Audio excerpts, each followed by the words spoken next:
Saudaraku yang dikasihi Tuhan, kita jumpa kembali pada hari ke-7 doa Gereja Kemah Injil Indonesia Daerah Bali. Hari ini kita akan berbicara tentang Yesus pengudus kita. Oleh nama Yesus kita memiliki kepastian bahwa kita diselamatkan. Karena itu kita mengatakan bahwa hanya Yesus juru selamat kita. Itu pasti dan terjamin. Karena Alkitab yang mengatakannya. Kalau manusia mengatakannya, tentu kita tidak perlu mempercayainya. Tetapi ini Kristus yang mengatakannya kepada kita. Jadi hari ini kita akan belajar tentang Yesus pengudus kita. Saya akan awali dari bacaan Ibrani pasal yang ke-9 ayat 27 dan 28. Dan sama seperti manusia ditetapkan hanya untuk mati hanya satu kali saja, dan sesudah itu dihakimi, demikian pula Kristus hanya satu kali saja mengorbankan dirinya untuk menanggung dosa banyak orang. Sesudah itu ia akan menyatakan dirinya sekali lagi tanpa menanggung dosa untuk menganugerahkan keselamatan kepada mereka yang menantikan Dia. Pasal 10 ayat 10. Dan karena kehendaknya inilah kita telah dikuduskan satu kali untuk selama-lamanya oleh persembahan tubuh Yesus Kristus. Jadi saudaraku yang dikasihi Tuhan, jelas bagi kita bahwa oleh nama Yesus kita diselamatkan, oleh nama Yesus pula kita dikuduskan. Karena pengorbanannya dikatakan oleh firman Tuhan sekali menebus dosa kita, sekali sempurna, sekali ia menyatakan kudus, maka kita ada di dalam kekudusannya. Saudaraku, penting sekali memastikan bahwa hidup kita adalah kudus. Karena kalau hidup kita tidak kudus, maka kita tidak akan mendapat kesempatan hidup bersama dengan Allah. Kalau hidup kita tidak kudus, maka jangan berharap kita bisa masuk dalam kerajaan surga. Karena sedikit saja dosa, maka itu bisa menghalangi kita bisa bersama dengan Allah. Firman Tuhan mengatakan, "Aku adalah kudus, sebab itu kuduslah kamu." Tidak ada seorang pun yang bisa melihat Allah kalau ia tidak kudus.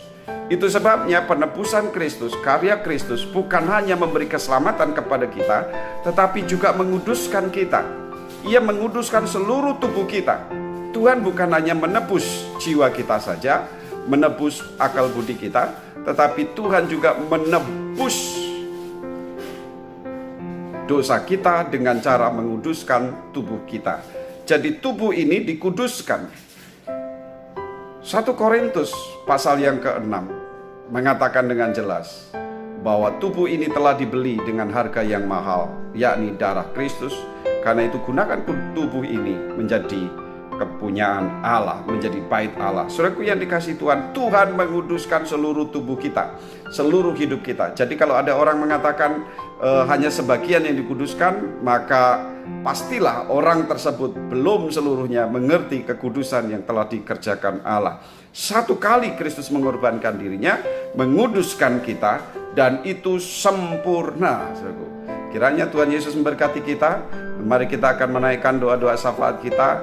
Dan hari ini biarlah kasih karunia Allah akan melimpahi kita, dan Tuhan akan menolong, Tuhan menyertai, Tuhan memberkati doa-doa kita. Mari kita berdoa.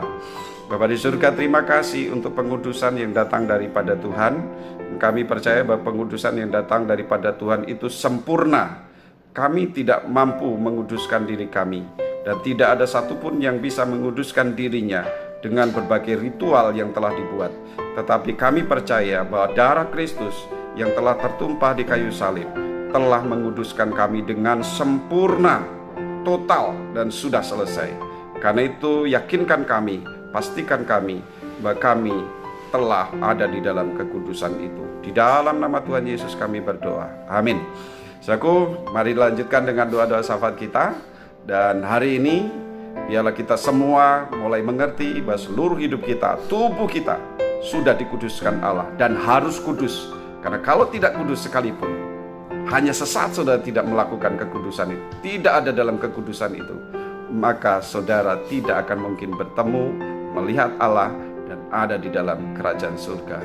Tuhan Yesus memberkati. Shalom.